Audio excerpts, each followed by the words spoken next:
Greetings everybody, coming to you from my 2023 Nissan Versa S Manual. So before I get started on this video, I want to clearly state I absolutely love these cars. This is my fourth one, and I had a 20, a 21, another 21, and this 23.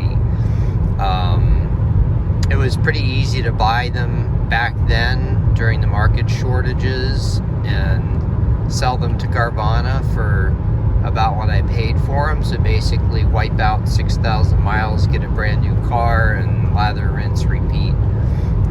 Those days are gone. These still hold their value really well, but the days of being able to have them not cost me anything to drive, I think those are over, at least for now.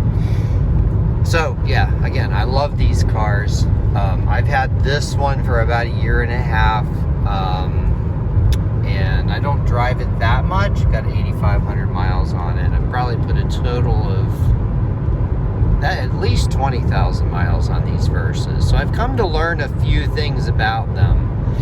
And, you know, we're going to call them things I hate, but hate is kind of a strong word, but it's just more or less idiosyncrasies and things to look out for and be aware of if you own one of these cars. The number one issue, and it affects 22 and up, it doesn't affect 20 and 21. 20 and 21 had a push to start. This one, I don't know if the camera's getting it or not, has a key start, manual key, good old school action there. Well, when they changed the car to use the key, they didn't program it right, well, to a point. So as long as you always hold the key on long enough to start it, and you don't stall it, you'll never have this problem. But when it does happen, it's a big deal. What happens is the computer will cut power because it gets confused, and I mean significantly. I've made a few videos about it. If you check out the first video I made about it on this 23, I actually show it while it's happening.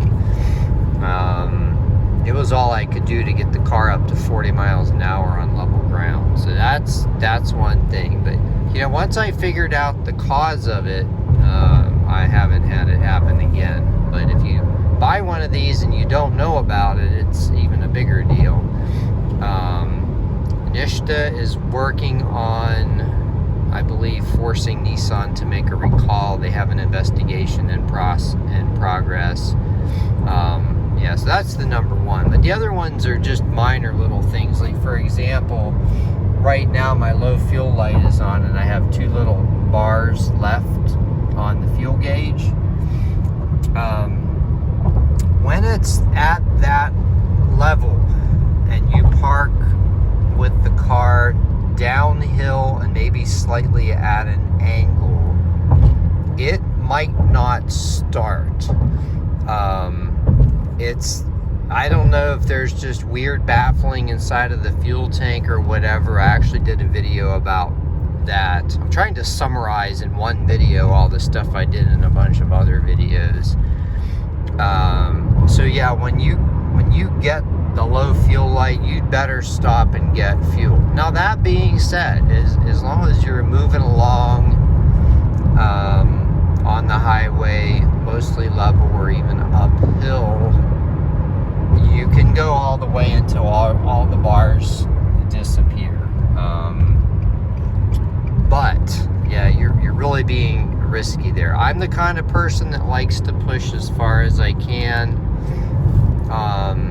see how many miles I can get out of a tank and so forth. But I learned not to do that on this car, and I think that happened on one of my other Versas too. But you think I would have learned my lesson, but it had to happen twice for me to learn the lesson.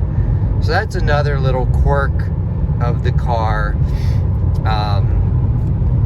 Some other stuff I didn't really think about but some commenters on some of my other videos had issues with some of these things, so I'm going to just go ahead and rattle some of these off. Another one is the RPMs fluctuate in this car. Sometimes it'll actually drop down to like 500 RPMs. It never stalls, so you don't have to worry about that. But it can be pretty erratic, and I just think, you know, this is the cheapest new car you can buy in the US. So of course there's going to be some things. There's a lot of people out there that expect this car to be completely perfect and the best thing ever made and all that. And no, you know, you've got to have some concessions for a cheap car. But that being said, you know, side note, it is super fun to drive, and I actually think overall it's very well put together and it'll last a long time. These are starting to come up for sale, like the 2020s with 180,000 miles on them. And if you look at the Carfax, not a whole lot of action. And I don't like the CVTs, but I've heard they're much better, starting with the 2020 model year. Of course, with regular maintenance. So, you know, overall, great car. Again, more idiosyncrasies. So, another one on one of my Versas, and I think somebody commented that it happened to them as well. It was a really weird weather situation that could never happen again, maybe, or rarely.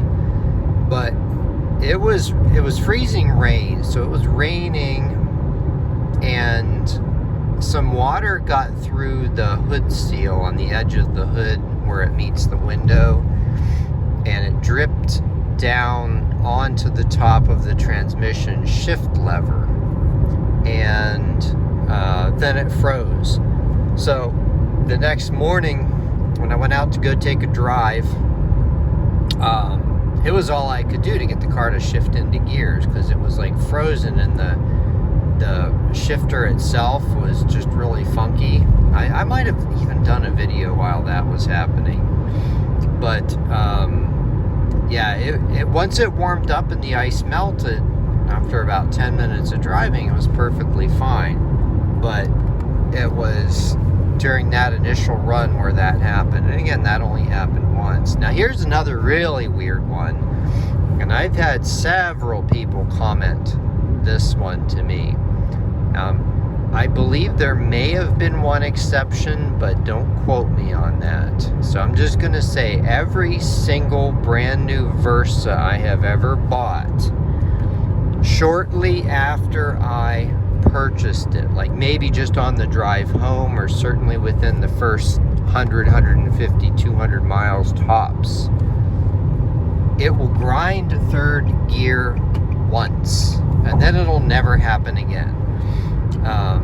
Well, at least as far as I've driven it. So like this one here, you know, we're at 8,500 miles. It happened once, pretty much on the day driving home, and then never again. I don't think anybody will ever figure that one out. That is just weird. So if you buy a brand new one of these, expect third gear to grind once and then never again. So that's another thing that has happened. So another thing that I don't think is necessarily tied to the fluctuating RPM, so I'm going to kind of separate this out. I've noticed it. It's not been an issue for me. I've had some commenters complain that this really bothered them. Okay, I'm going to blame this on what I believe to be a smart alternator that's reducing the amount of output to save on fuel. So what ends up happening is the fan speed, if you have it on a set speed, you know, say 3 for example, where you can actually really hear it, you'll notice the fan speed fluctuates quite a bit. I think, you know, again, that's directly tied to the alternator output that varies with whatever the computer tells it to do, I guess. So yeah, that was another thing that happened. This truck really should not be in that left lane, especially now we're getting ready to come up on a big hill. Let's see if I can remember any others. I think that's it.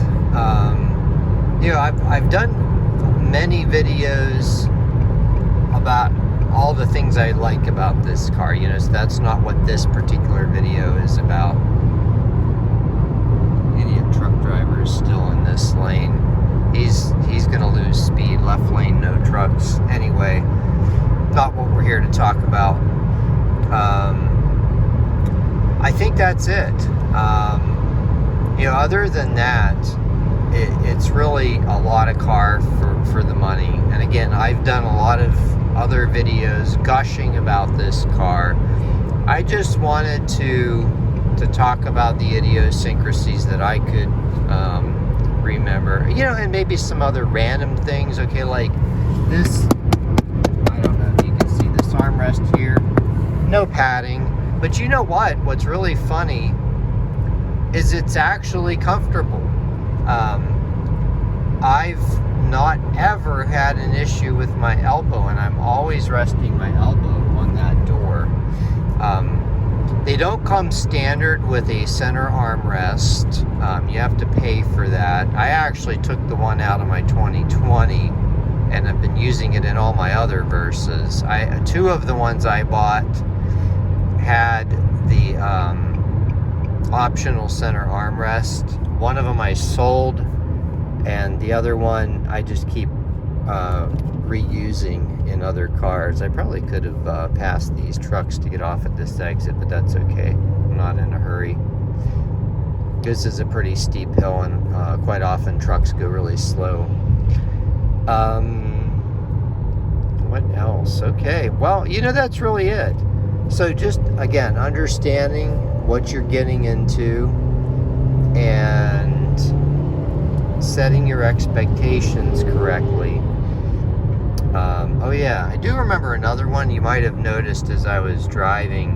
The RPMs can be a little high on the highway with the 5th gear.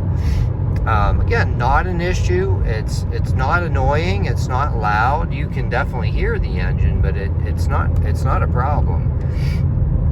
And see how that says ... miles? Yeah, so now I really need to stop and get some fuel, especially because I'm going to go be parking. I'm going to go park somewhere where there's a hill. But yeah, the high RPMs, I've done videos about that as well. And looks like I get a big line of traffic before I can go. But yeah, that's all I can think of. All right, have a great day, everyone.